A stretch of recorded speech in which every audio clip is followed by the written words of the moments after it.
selama Tuhan beserta dengan engkau, diizinkan ngalami, justru dia mengangkat namamu masyhur di antara orang-orang sebayangmu. Tadi kita sudah punya berapa bukti, saudara? 3 ya? Saya tambah boleh? Oke, yuk. Kita lompat yuk. Satu ini, kitab 2 Samuel. Pasal yang ke-8, pindah kitab ya, saudara. Ayatnya yang ke-6. Ayat ini ngomong gini. Kemudian Daud, tadi kita bicara orang Filistin. Di antara orang Israel sendiri, terus orang Filistin. Sekarang lanjut nih. Kemudian Daud menempatkan pasukan-pasukan pendudukan di daerah orang Aram. Sekarang orang siapa, saudaraku? Aram. Dari Damsyik. Orang Aram itu takluk kepada Daud dan harus mempersembahkan upeti. Tuhan, baca sama-sama dengan suara keras, memberi kemenangan kepada Daud kemanapun ia. Sampai di sini udah setuju belum dengan saya? Kalau waktu lempar batu ke Goliat itu bukan kebetulan. Saya tambahkan satu lagi ya. Oke, turun sedikit lagi. Ayatnya yang ke-14.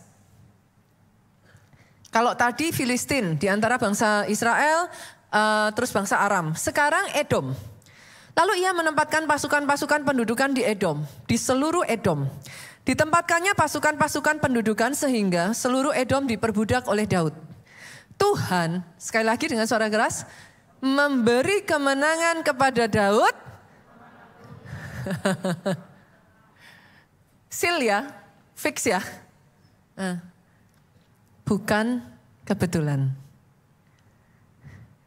He is well trained. Daud punya tangan yang terlatih, saudaraku.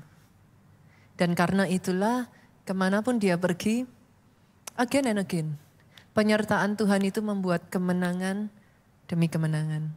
Berapa banyak dari saudara yang penasaran, apa rahasianya Daud? Kan gitu, saudara.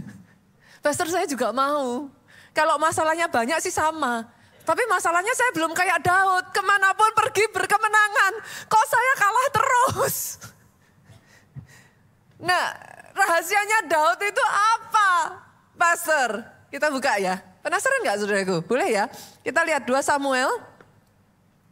Masih di Samuel, pasalnya yang ke-22, ayatnya yang ke-33 sampai 35.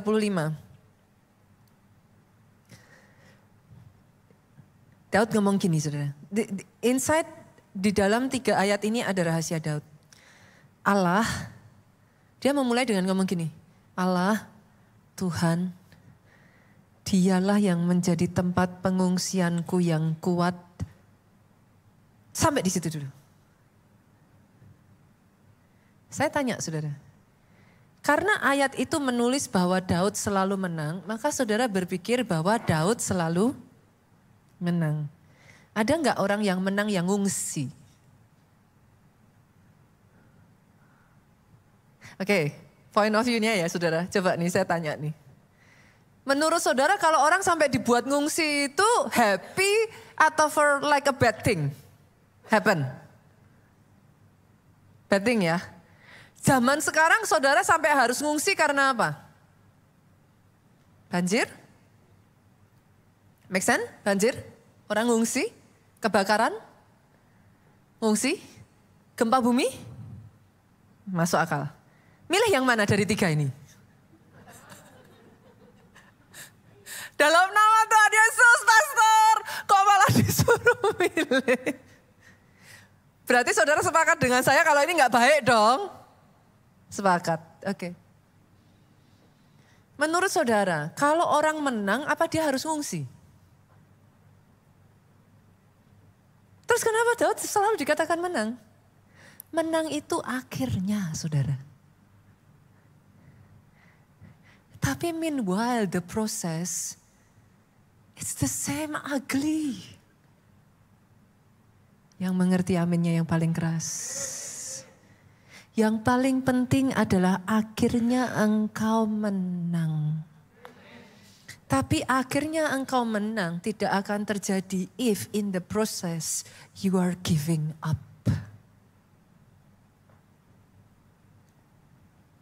Daud sampai ngomong loh, Tuhan tempat pengungsianku yang kuat. Tahukah saudara, justru di momen-momen semua masalah itu tidak berhenti. Kita tahu kok saudara, constantly Daud ada dalam pelarian dari kejaran Saul. Tidak ada habis-habisnya saudaraku. Berapa tahun itu dia ngalami itu semua. Di mana pertolongan Tuhan? Some people might think that way. Tapi buat Daud ngomong, Tuhan tempat pengungsianku yang kuat. Sekalipun dia dikejar-kejar Saul, Daud bisa melihat kalau dia masih hidup, itu pertolongan Tuhan.